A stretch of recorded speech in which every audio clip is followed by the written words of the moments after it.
பணிந்தவன் எல்லாம் பயந்தவன் இல்லை. கேட்கறதுக்கு ஒரு பழமொழி மாதிரி இருக்குல்ல. ஆனா இதுக்கு பின்னாடி ஒரு பெரிய அர்த்தம் இருக்கு. நாம ஒருத்தரை பார்க்கும்போது அவங்க ரொம்ப அமைதியா இருக்காங்க, எல்லாத்துக்கும் தலையாட்டுறாங்க, சத்தம் போடாம இருக்காங்கன்னா உடனே அவங்க பயந்தவங்கன்னு நினைச்சிடுறோம். ஆனா அது தப்புன்னு உணர்த்துற ஒரு கதை தான் நாம இப்ப பார்க்க போறோம். வாங்க வீடியோக்குள்ள போலாம். ஒரு காலத்துல ஒரு சின்ன கிராமத்துல ராமசாமிங்கிற ஒரு விவசாயி வாழ்ந்துட்டு வந்தாரு. அவர் ரொம்ப அமைதியானவர், யார்கிட்டையும் சண்டைக்கு போக மாட்டார், எல்லார்கிட்டையும் மரியாதையா பேசுவார், சிரிச்சி முகமா இருப்பார். கிராமத்துல உள்ளவங்க அவரை பார்த்து ராமசாமி ரொம்ப நல்லவர், ஆனா கொஞ்சம் பயந்த சுபாவம் உள்ளவர் போல இருக்கு, யார்கிட்டையும் எதிர்த்து பேச மாட்டார் அப்படின்னு பேசிக்கிட்டாங்க.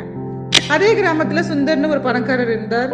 அவர் ரொம்ப திமிரானவர், யாரையும் மதிக்க மாட்டார், மற்றவங்க பயப்படுறதுல அவருக்கு ஒரு சந்தோஷம். ஒரு நாள் ராமசாமியோட நிலத்துக்கு பக்கத்துல இருந்த சுந்தரத்தோட மாடுகள் ராமசாமியோட பயிர்களை மேய ஆரம்பிச்சிச்சு. இத பார்த்த ராமசாமி கோபப்படாம அமைதியா சுந்தரம் வீட்டுக்கு போனார். ஐயா, உங்க மாடுகள் என் பயிர்களை மேய்ஞ்சிருச்சு, கொஞ்சம் பாத்துக்கோங்க அப்படின்னு ரொம்ப பணிவா சொன்னார். சுந்தரம் சிரிச்சார். அடே ராமசாமி, உன் பயிர் போனா போகுது, நான் என்ன வேணும்னாலும் செய்வேன், உன்னால என்ன செய்ய முடியும் அப்படின்னு கேலி பண்ணினார். ராமசாமி அமைதியா இருந்தார். சரிங்க ஐயா, நான் பாத்துக்கிறேன் அப்படின்னு சொல்லிட்டு திரும்பி போயிட்டாரு. இத பார்த்த கிராம மக்கள், பாத்தீங்களா ராமசாமி எவ்வளவு பயந்தவர், சுந்தரம் எவ்வளவு அநியாயம் பண்ணியும் ஒரு வார்த்தை கூட பேசாம வந்துட்டார் அப்படின்னு பேசிக்கிட்டாங்க. ஆனா ராமசாமி உள்ளுக்குள்ள சிரிச்சுக்கிட்டாரு. மறுநாள் காலையில சுந்தரத்தோட எல்லா மாடுகளும் நோய்வாய்ப்பட்டு படுத்துருச்சு. சுந்தரம் பதறிப்போ டாக்டரை கூப்பிட்டார். டாக்டர் வந்து பார்த்துட்டு, மாடுகளுக்கு ஏதோ விஷக்கிருமி தாக்கிருக்கு, பயிர்கள்ல இருந்து பரவி இருக்கலாம் அப்படின்னு சொன்னாரு. சுந்தரம் திடுக்கிட்டார். அவருக்கு ஒரு விஷயம் ஞாபகம் வந்துச்சு. முதல் நாள் ராமசாமி தன்னோட நிலத்துல ஒரு புதிய வகை பூச்சி மருந்து தெளிச்சிருந்தாரு. அந்த மருந்து மாடுகளுக்கு பாதிப்பை ஏற்படுத்தும்னு ராமசாமிக்கு தெரியும். அதனாலதான் அவர் சுந்தரத்துக்கிட்ட போய் பணிவா சொன்னார்.